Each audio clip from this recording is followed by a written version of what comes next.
Hello everybody, welcome back to the internet's best reactions. Today we are discussing the Austrian Grand Prix, round 2 at the Red Bull Ring this year, and it was actually a bit of a banger, wasn't it? I genuinely was very entertained come the end of that race. I know there wasn't a fight for P1, which usually brings the most entertainment, but we had so many battles in the midfield, fights for the podium as well. It was just awesome, as were your submissions. So let's dive into them right now. Couple of submissions I wanted to include before we get into the actual race. One was from @Julius_B_Hoffy, crowning an awesome weekend at the Austrian Grand Prix. Let's try not to jinx anything. Actually having his own I'm not a fanboy, just passionate poster, which I absolutely love, by the way. It brings a massive smile to my face. So if any of you go to a race in the future, please do take pictures like that because I love to see them. And another submission was from @United1821. Austrian anthem was awesome. Genuinely, completely different to anything else. Bit of a rock and roll. If you didn't see it, it genuinely was just a rock band just absolutely vibing to the Austrian anthem. And to be fair, first 5 seconds I was going, what on earth is this? By the end, I'm absolutely bouncing. I'm thinking it's some sort of Eurovision thing. It was brilliant. So more of that, please. Now let's get to the actual race start. @RachelHere001, Dutch fans trying to see the start after setting off their flare guns. The Dutch fans are unmatched for their atmosphere. I know the Tifosi is also great at Monza, but the Dutch fans, you can just hear them cheering, chanting, rocking, bouncing. They're setting off flares, which I'm pretty sure they're not allowed to bring in, but they do anyway. And it kind of gives you that sort of spine-tingling sensation when you see the fans getting so happy, of course, with Max winning out in front. But yeah, it's a feel-good thing to see, well, fans being in there anyway, but also the Dutch fans just going crazy. Someone that didn't have a very good lap one was Esteban Ocon, @Kieran_Shaker, Ocon's weekend. God. And another one actually, @Name Rizvi, Ocon's luck and pace after signing his new contract. Hasn't been a very good couple of weekends at Austria for Esteban Ocon, has it? Especially today, manages to get through technically 3 corners until he just gets blown up on the front right of his car because Sandwich, Giovinazzi, Mick Schumacher couldn't go anywhere. It was massively bad luck for Esteban, but at the same time you have to say, well, look, if you're qualifying a bit higher, maybe that's not going to happen. So yeah, a few weekends to forget for Esteban. @Paymans, Norris to Perez. I don't think Sergio actually watched any historical footage from races gone by at the Red Bull Ring. Most notably, Alex Albon in that exact position trying to go around the outside of Lewis Hamilton. He tries to go around the outside. And Lando, to be fair, he couldn't have done a huge amount more, and it didn't touch him at all. And Perez obviously ran out of road. It's very risky going around the outside. Of course, we will speak about Sergio's attempt a little bit later on, but for that, I felt it was a little bit harsh. It's just a very difficult corner, and I'm still a little bit on the fence as to whether or not it really deserved the penalty. But of course, a lot of Lando fans were very angry, so I won't say that he deserved the penalty because I genuinely don't think so. But it's difficult because then, Sergio deserves some sort of, not reward, but some sort of compensation for then ending up in the gravel. But then you could also argue that should he have even been there? I don't know. As you can see, still on the fence. @Munford1999, Checo out in the gravel at turn 4, Albon. I wonder what Alex Albon thought when he saw that. Genuine probable flashbacks. @B2000_Tom also comes in with Alex Albon seeing a Red Bull going into the gravel at turn 4. Poor Alex. I genuinely don't think the guy would have got over that particular occasion because he could have won the race last year, but it didn't work out for him, and it just doesn't seem to work out for the second Red Bull around turn 4. There was quite a lot of jostling for position at the start, and someone that was going backwards was Mr. George Russell. @ILoganBishop, every midfield team passing George. I cry every time. He got kind of pinched at turn 3, it looked like, and a lot of cars just kind of swooped round the outside. I think there was a Ferrari involved there, maybe Sebastian Vettel as well, and it just didn't seem to go too well for George, because I think, you look at how close he was to points at the end, and then just, if he'd had a better start, maybe he would have had a bit more of a buffer, and he would have got those bloody points that he can't seem to get. But as I keep kind of referring back to, I don't think George will be too disheartened if he eventually gets a Mercedes seat, and then getting a point's going to be the easiest thing in the world. So, but it's still pain because I want to see Williams do well as well, because they've clearly got something right on George's car and the way they set it up around Austria at least, and they haven't managed to get any points, which is just pain. Right, very quickly, guys, I just want to say please subscribe to the channel if you're new. We are flying through to nearly 800,000 subscribers, and then 900, and then 1 million. I really appreciate all the support you're giving the channel, so please do click that subscribe button. It means the absolute world to us, and if we hit 1 million, I'm going to do something stupid. I haven't decided what yet, but please subscribe. So, of course, with Lando Norris's incredible qualifying performance, he was very much in the mix at the front. After pushing Perez wide, it was then Norris versus Hamilton for a while. At MS_9197, Hamilton to Norris. I love that. I love that gif so much. But it was great to see Lando getting his elbows out. Like, genuinely, I kind of thought maybe he would not make it too hard for Lewis and Valtteri behind. But genuinely, his pace was on it. He wasn't that far off Verstappen in front, of course, losing a few tenths, but so were Mercedes. So, if anything, Lando was pretty much on the pace with Mercedes, maybe slightly or slower on pure raw speed, but he was able to keep them back for so long.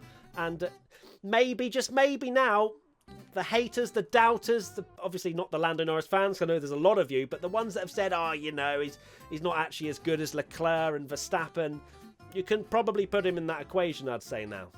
At Rhino_Peringo, Horner, racing incident, FIA, let's investigate it then. Of course, that was after the Perez-Norris incident where, you know, it was kind of up in the air as to whether or not it'd get a penalty. Then it was under investigation. But before that, we heard from Christian Horner on the Sky coverage, and he was like, yeah, it was pretty much a racing incident, shouldn't have really been out there. And then Lando goes and gets a penalty. Of course, Christian Horner saying that doesn't influence anything to do with the stewards' decisions. They will make their decisions no matter what any team principal says. But it was quite interesting to see Christian being like, nah, racing incident. So clearly, Red Bull weren't really pushing that hard to get a penalty for Lando. I promise this whole episode isn't just about Lando, but there's another one. At AbbyMeg_, Lando, after being told not to use the left rear tyre.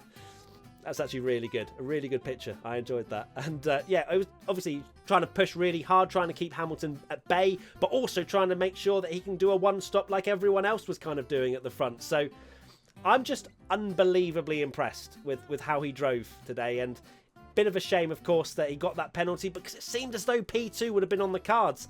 Although you probably think that maybe Mercedes obviously wouldn't have pit at the same time as Lando had he not had that 5-second penalty. So would Bottas have maybe jumped in potentially, maybe overcut, undercut? You just know Mercedes would have found a way.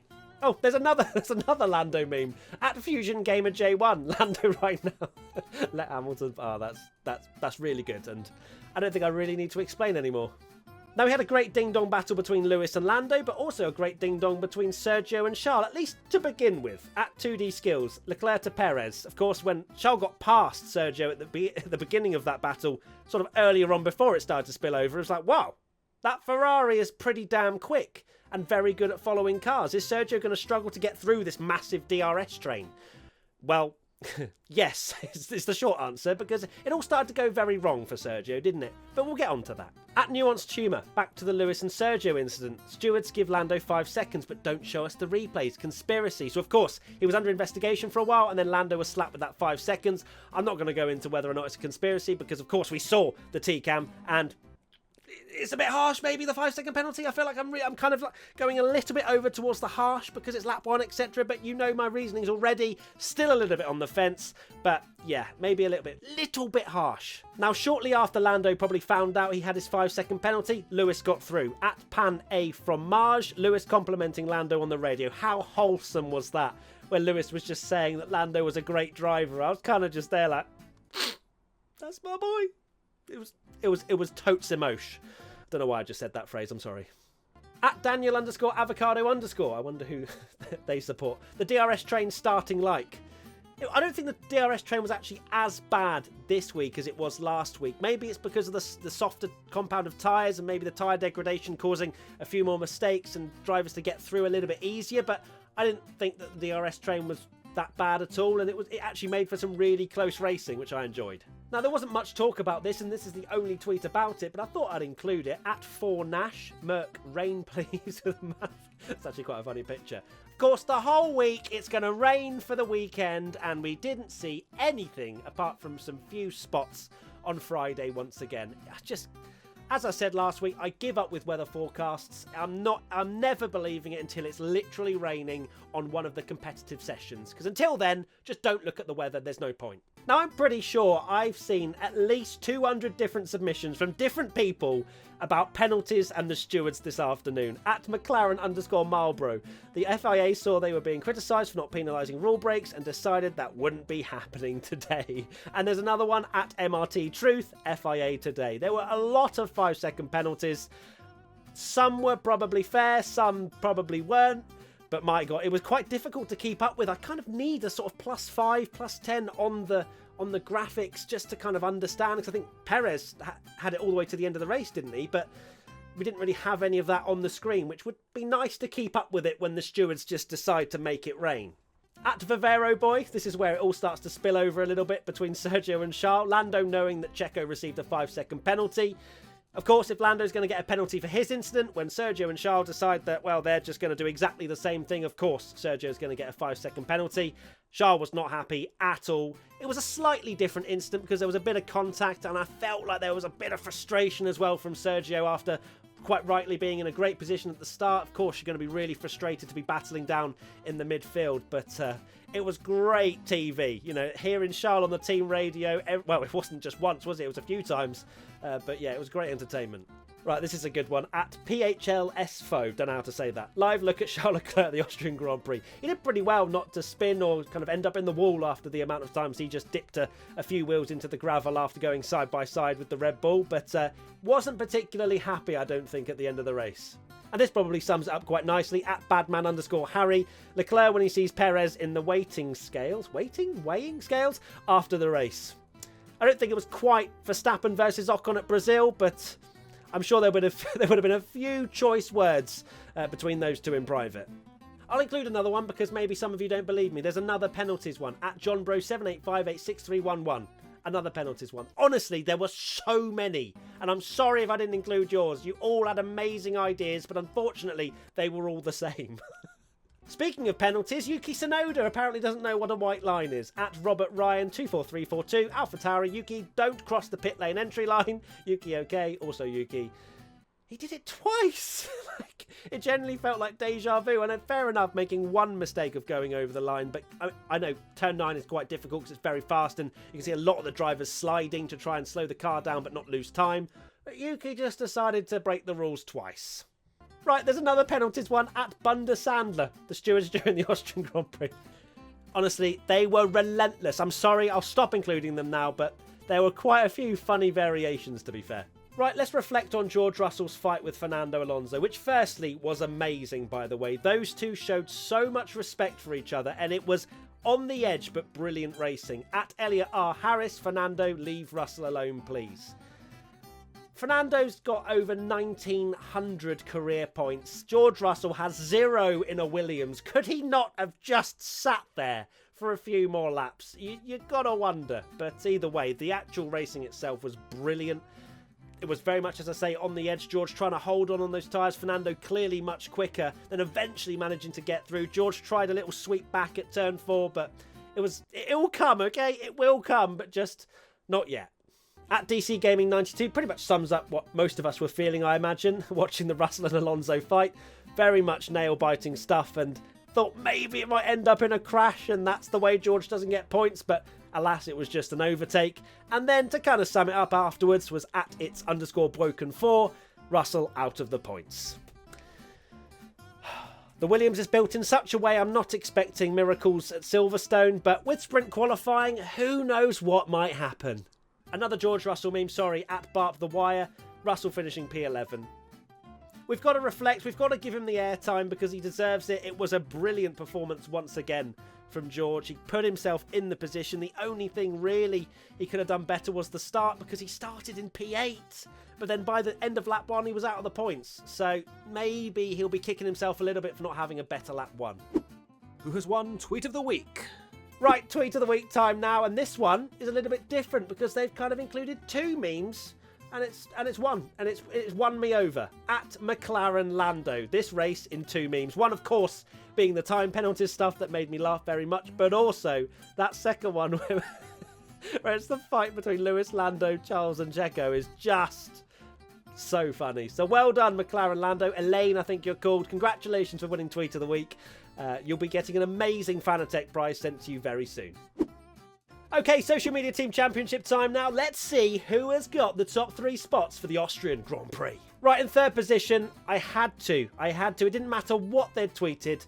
Williams Racing, you're getting a point just for a sad face. That's all that we needed to know about how you guys are feeling. We're also feeling the same way. It will come for George, but hey, at least you get a point in the social media team championship. In second place, we have Mercedes-AMG F1. This one, wholesome. I mentioned it earlier, Hamilton saying about Lando and him being a great driver, and I had to include it because it just hit the feels. And of course, with Mercedes posting it, it qualifies for the social media team championship. So well done, Mercedes. And finally, the winners of the social media team championship and really taking some strides towards the top. It's Haas F1 team. And of course, it's a blooming penalty one, but it's a team. A team is doing a meme like that. It has to be included. Maybe that's why so many of you did the penalty thing, was because of Haas. I don't know who posted it first, but either way, it's maximum points for Haas. That's 1 point for Williams Racing, 2 points for Mercedes-AMG F1, and 3 points for Haas F1.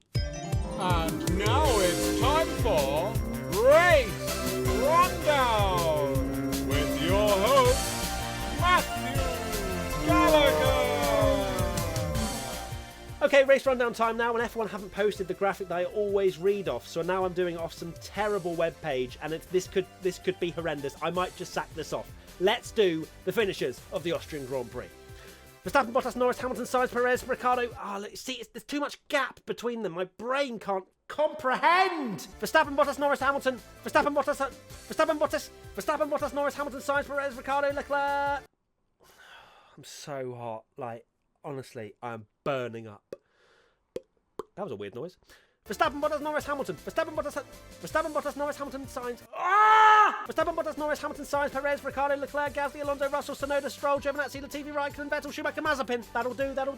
And I know that Vettel apparently didn't finish, but it still says running here, and I think he still was classified, so it was classified, okay, and it's done. The non-finishers were Ocon. Right, there you go. That's the end of the internet's best reactions to the Austrian Grand Prix. Thank you so much, everybody, for getting involved using the hashtag WTF1. It is amazing to see the amount of submissions coming in from you guys, and it's brilliant to bring you this series every single race weekend. Thank you to Fanatec for sponsoring us once again, and that's pretty much it. Look forward to our podcast on Monday. Of course, we've got a week's break, so look forward to some F101, some more content coming out from us, and then it'll be the British Grand Prix, where we're going to be camping there, and it's going to be an awesome experience. We're going to bring you some live content over there, so look forward to that as well. And until then, we'll see you soon. Bye!